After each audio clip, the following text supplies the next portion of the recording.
यह है you are miss servant का एपिसोड नंबर 8। कहानी की शुरुआत में हितोरी जो होता है वो ग्रेस से पूछ रही होती है यूकी की बहन के बारे में, बट ग्रेस जो होती है वो सीधा मना कर देती है कि मुझे इसके बारे में कुछ नहीं पता। और हितोरी बोलता है कि मैं तुम्हें रामन खिलाने के लिए लाया हूँ, लेकिन उसके बाद भी तुम मुझे कुछ नहीं बता रही। और ग्रेस बताती है कि अगर तुम्हें मुझसे इन्फॉर्मेशन निकलवानी है तो इतना तो करना ही पड़ेगा, और तुम्हारे पास बेल के अलावा और कोई ज्यादा इन्फॉर्मेशन नहीं है, और तुम्हें अगर मुझसे इन्फॉर्मेशन लेना है तो तुम्हें मुझे रामन ज्यादा खिलाना होगा। और इस बात पे ना हितोरी काफी गुस्सा होता है और बोलता है कि तुम तो बड़ी बेकार टीचर हो। कौन सा टीचर है जो कि घूस लेता है अपने स्टूडेंट से। और ग्रेस बोलते है कि तुम मुझे ज्यादा डिस्टर्ब मत करो, क्योंकि रामन खाते टाइम मुझे कोई भी डिस्टर्ब करता है तो अच्छा नहीं लगता। और इसके बाद ना वो रामन काफी स्पीड में खाती है और बोलती है कि मुझे जापान का खाना काफी अच्छा लगता है, इसलिए मैं जापान में अभी तक रुकी हुई हूँ। और इसके बारे में यूकी से भी पूछती है, और तभी वो देखती है कि यूकी ना रामन के अंदर सॉस मिला के खाती है। और ये देखने के बाद ना वो काफी ज्यादा हैरान होती है और वो बोलने लगती है कि आखिरकार रामन को ऐसे कौन खाता है, और तुम उससे माफी मांगो और खुश होना तो सबसे पहले बंद करो। और यूकी के दिमाग में तो ये चल रहा था कि मेरा सॉस अब खत्म होने वाला है। और इसके बाद ना वो सॉस खरीदने के लिए जाती है, बट तभी उसे पता लगता है कि सॉस तो ऑलरेडी खत्म हो चुका है। और ये सुनने के बाद ना यूकी काफी ज्यादा डिप्रेशन में चली जाती है, और तभी उसको पता लगता है कि अब वो ना अगले वीक तक सॉस नहीं ले पाएगी। शॉपकीपर बोलते हैं कि अभी मैं सॉस नहीं बना सकती, और ये सुनने के बाद तो वो और भी ज्यादा निराश हो जाती है। और यूकी बोलते कि कोई बात नहीं, आपको ज्यादा परेशान होने की जरूरत नहीं है, लेकिन उसके शक्ल से तो बिल्कुल भी नहीं लग रहा था कि वो बिल्कुल भी सेटिस्फाई है। और घर जाते टाइम हितोरी बोलता है कि मुझे लगता है कि इतना सॉस तुम्हारे लिए काफी नहीं होगा। और उसका ध्यान भटकाने के लिए हितोरी बोलता है कि अगर तुम अपनी छोटी बहन से मिल पाओगे तो उससे तुम क्या बात करोगी। और यूकी बोलते है कि मुझे उसके बारे में कुछ भी याद नहीं है, मुझे तो उसका फेस भी याद नहीं है, और बस मुझे मेरी मदर फादर का थोड़ा सा चेहरा याद है, और साथ इस बेल के बारे में भी पता है जो कि मेरी मदर ने हम दोनों सिस्टर को दिया था। और मुझे लगा था कि अगर मैं ये पहन के रखूंगी तो मेरी छोटी बहन मुझे ढूंढ लेगी, बट पिछले 10 साल से तो ऐसा बिल्कुल भी कुछ नहीं हुआ। और मुझे तो ऐसा लगता है कि मेरी छोटी बहन मुझसे काफी ज्यादा नाराज है, बट कोई बात नहीं, क्योंकि अगर मैं उससे नहीं मिली, बट मुझे इस बात का खुशी है कि वो एकदम सेफ होगी। और तभी ना वहाँ पे हितोरी के 2 फ्रेंड आ जाते हैं, और टाइगा बोलता है कि मुझे तो यकीन ही नहीं हो रहा कि तुम्हारी छोटी बहन भी है और वो भी तुम्हारी तरह काफी सुंदर होगी। और तभी हितोरी बोलता है कि आखिरकार तुम दोनों यहाँ पे कर क्या रहे हो। और ना एक सिंगर है ना जिसका नया गाना लॉन्च हुआ है, टाइगा ना उसका एल्बम लेने के लिए आया है, और ये काफी ज्यादा पॉपुलर सिंगर है, मतलब कि टाइगा को काफी पसंद है। और तभी कोबाची बोलता है कि तुम दोनों कुछ ज्यादा क्लोज लगते हो, और क्या ये काफी ज्यादा अजीब नहीं है कि तुम्हारे रिश्तेदार अचानक से यहाँ पे आने लगे। और तभी हितोरी बोलता है कि नहीं, ऐसा तो बिल्कुल भी नहीं है, काफी ज्यादा घबरा भी रहा होता है उस टाइम पे, और इस कारण ना तुम हमसे काफी ज्यादा दूर रहने लगे हो। और तभी टाइगा बोलता है कि कोई बात नहीं कोबाची, ऐसा परेशान मत करो उसको। और वो यूकी को भी बोलता है कि अगर तुम्हें कोई भी मदद की जरूरत पड़े ना तो तुम हमसे मदद ले सकती हो। और वो बताने लगता है कि मिडिल स्कूल के टाइम पे ना हितोरी बिल्कुल भी ऐसा नहीं था, और इस बात पे ना हितोरी काफी ज्यादा शर्माने लगता है और उसको कुछ भी आगे बोलने से मना करता है, मतलब कि आगे और कुछ नहीं बोलने देता। और वो बताने लगता है कि वो अपने फादर से हमेशा लड़ते रहता था, साथ ही हमेशा काला कोट पहन के रखता था, चाहे गर्मी हो या फिर सर्दी हो, और उसने अपना नाम भी काफी बैडेस वाला रख लिया था। और ये सारी बातें सुनकर ना यूकी भी काफी ज्यादा इम्प्रेस होती है, और वो बताता है कि तुम्हें पता है कि अपना रूम क्यों नहीं साफ करता था। ऐसा नहीं है कि इसको आता नहीं था, बल्कि इसको ना बैडेस वाला कैरेक्टर फॉर्म करना था ना, इस कारण ये अपना रूम साफ नहीं करता था। और इसके बाद हितोरी काफी ज्यादा शर्मा जाता है और उसका ना मुंह बंद करने की कोशिश करता है, और इस कारण ना वो एल्बम जो होता है ना वो उसके हाथ से गिर जाता है और वो नाली में गिरने वाला होता है। लेकिन यूकी ना अपने बैग की मदद से उस एल्बम को तो बचा लेती है, बट उसके बैग में रखा हुआ सॉस ना नीचे गिर जाता है और पूरा बह जाता है। और इस बात पे आप तो सोच ही सकते हो यूकी कितना ज्यादा डिप्रेशन में आ जाती है। और रात के टाइम पे ना यूकी के सपने में ना वही सॉस आता है और वो बोलता है कि मुझे तो लगा ही नहीं था कि तुम मेरे साथ ऐसा कुछ करने वाली हो, और अब मैं तुम्हारे पास बिल्कुल भी नहीं आने वाला। और डर के मारे ना तभी यूकी की आँख खुल जाती है, और तभी हितोरी वहाँ पे आता है और बोलता है कि तुम अभी तक जगी नहीं हो क्या, और जल्दी से जग जाओ, लंच का टाइम हो गया। और यूकी बोलते है कि अब जीने का कुछ भी फायदा नहीं है, क्योंकि कातसुदा सॉस जो है वो मुझसे नफरत करता है। और हितोरी को कुछ समझ में नहीं आता और बोलता है कि तुम बोलना क्या चाह रही हो। और इसके बाद ना यूकी अपने सपने के बारे में बताने लगती है। हितोरी बोलता है कि तुम फिक्र मत करो, तुम अगले वीक जितना सॉस खरीदना है खरीद सकती हो। और यूकी बोलते है कि एक यही सपना नहीं है जो कि मुझे परेशान करता है। और हितोरी बोलता है कि क्या तुम्हें और भी सपने आते हैं। और इसके अगले रात में ना हमें यूकी दिखाई जाती है, जो कि रात में ना काफी ज्यादा डर रही होती है सपना देख के। और इसके बाद वो लगातार काफी दिनों तक सो नहीं पाती, और इसके बाद वो हितोरी के रूम में जाती है और बोलती है कि क्या मैं तुम्हारे पास सो सकती हूँ, क्योंकि मुझे सोने से काफी ज्यादा डर लगता है। और हितोरी बोलता है कि मैं अभी तो फिलहाल नहीं सो सकता क्योंकि मेरा एग्जाम है, बट हम दोनों बैठ के बातचीत कर सकते हैं। और यूकी इसके लिए मान जाती है। और इसके बाद यूकी बताती है कि आप सच में काफी ज्यादा अच्छे हो, और क्या आप किसी को नफरत करते हो। और हितोरी बोलता है कि एक पर्सन है जिसके लिए मेरी ये फीलिंग है, बट मुझे नहीं पता कि मैं उसको नफरत करता हूँ या फिर कुछ और वो ना अपने डैड की बात करता है। और ये सुनकर ना यूकी काफी हैरान होती है, और वो बोलता है कि ऐसा नहीं है कि मैं उनको नफरत करता हूँ, बट हमारे साथ काफी सारी ऐसी चीजें हो रखी है जिस कारण मुझे उनके साथ रहने का मन नहीं करता। और इसके बाद यूकी को ना अपनी बहन की याद आती है और वो बोलती है कि मैं तुमसे काफी ज्यादा नफरत करती हूँ। और इसके बाद ना यूकी अपने रूम में चली जाती है, बोलती है कि तुम्हें मैं डिस्टर्ब और नहीं करना चाहती। और रात के टाइम पे ना सपने में कातसुदा सॉस बोल रहा होता है कि तुमने मुझे वैसे ही फेंक दिया जैसे कि तुमने अपनी बहन को फेंका था और तुम बस लोगों को मारना जानती हो। और यूकी बोलते है कि ऐसी बात नहीं है, मैं नॉर्मल होने की कोशिश कर रही हूँ। और सॉस बोलते है कि वो लोग तुम्हारे साथ नहीं रहना चाहते, वो डर के मारे तुम्हारे साथ रह रहे, एक बार उनका चेहरा देखो। और इसके बाद ना हमें यूकी के बचपन का सीन दिखाया जाता है जहाँ पे ना उसका रियल नाम ना मारिया होता है और वो ना और बच्चियों की तुलना में ना काफी ज्यादा स्मार्ट होती है और काफी ज्यादा टैलेंटेड भी होती है। और उसका इंटरव्यू हो रहा था उस टाइम पे और वो ना इस कारण बचपन में ना काफी ज्यादा पॉपुलर थी, बट उसको ना इन सब चीजों से ज्यादा कोई मतलब नहीं था। वो बस अपने मदर फादर के फेस की ना स्माइल को ही बस देखा करती थी। और इसके बाद हमें यूकी का बर्थडे का सीन दिखाया जाता है जहाँ पे ना उसके गेट पे कोई आया होता है और उसके मदर फादर ना दरवाजा खोलने के लिए जाते हैं, लेकिन यूकी काफी ज्यादा घबरा जाती है और अपने मदर फादर को बुलाने लगती है। और उसके मदर फादर ना उसकी बात नहीं सुनते और वो दोनों वहाँ से चले जाते हैं। और इसके बाद यूकी ना वहाँ पे काफी ज्यादा रोती है और बोलते है कि सब मेरी गलती है। और हमें पता लगता है कि यूकी को ना किडनैप करने के लिए ना उसके मदर फादर को मार दिया गया था और खामखा उसकी बहन भी इन सब चीजों में फंस गई। और यूकी जिनको भी प्यार करती थी ना वो सभी चीजें अब नहीं रही, तो इस कारण उसके सारे इमोशंस भी खत्म हो गए थे। और यूकी ना अपनी छोटी बहन को काफी ज्यादा पसंद करती थी, प्यार करती थी, बट उसकी बहन उसको बिल्कुल भी पसंद नहीं करती थी और बोलती थी कि तुम जो भी काम कर रही हो सब काफी गलत है। और वो अपना बैल उतार के ना फेंक देती है। और इसके बाद ना यूकी के पास और कोई ऑप्शन नहीं रहता और वो परमानेंट असैसिन वाली लाइफ को जीने लगती है और जिंदा रहने के लिए लोगों को मारने लगती है।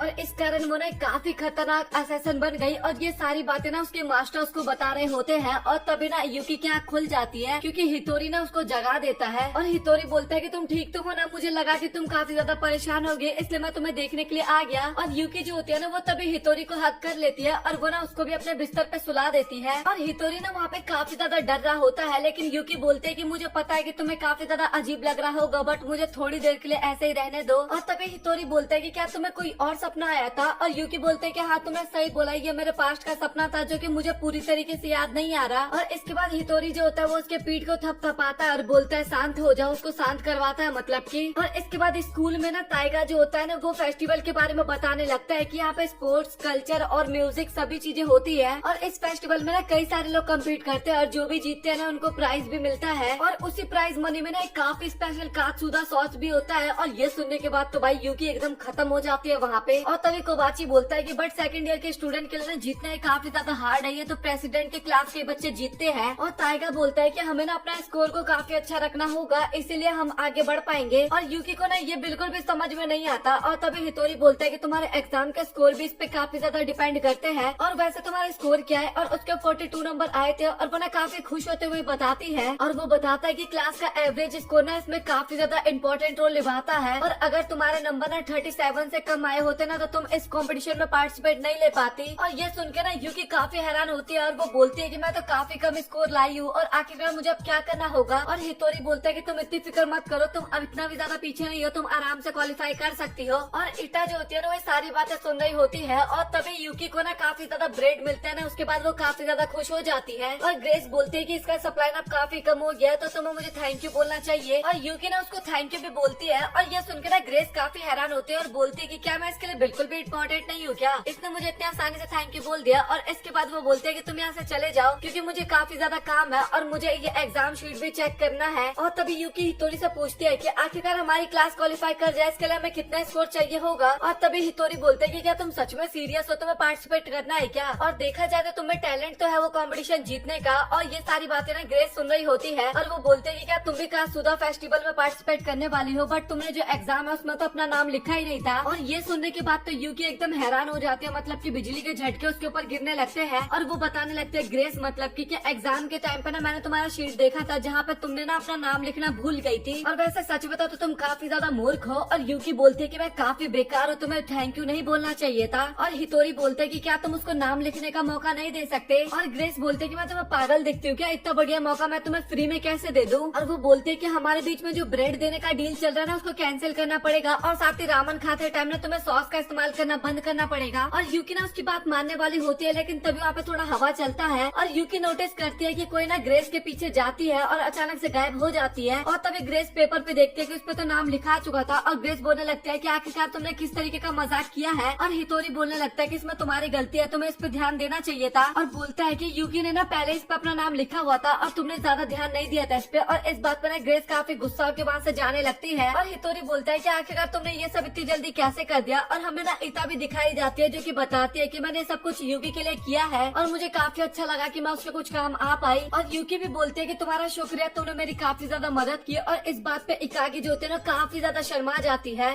और तभी हितोरी बोलता है कि तुम तो इकागी हो ना। और वो ना अपना इंट्रोडक्शन देती है और बोलते है कि मुझे पता है कि हम कल्चरल फेस्टिवल कैसे जीत सकते हैं। और ये सुनने के बाद ना वो दोनों ही वहाँ पे काफी ज्यादा हैरान होते हैं। और बस यहीं पे ये एपिसोड हो जाता है खत्म। तो आप लोग कमेंट सेक्शन में बताओ कि आप लोगों को आज का एपिसोड कैसा लगा। और अगर आप लोगों को वीडियो पसंद आया तो वीडियो को लाइक कर देना और चैनल को भी सब्सक्राइब कर देना। और साथ ही चैनल पर और भी काफी सारी सीरीज है तो आप वो सब भी वॉच कर सकते हो। मिलता है आप लोगों से अगले वीडियो में, तब तक के लिए गुड बाय।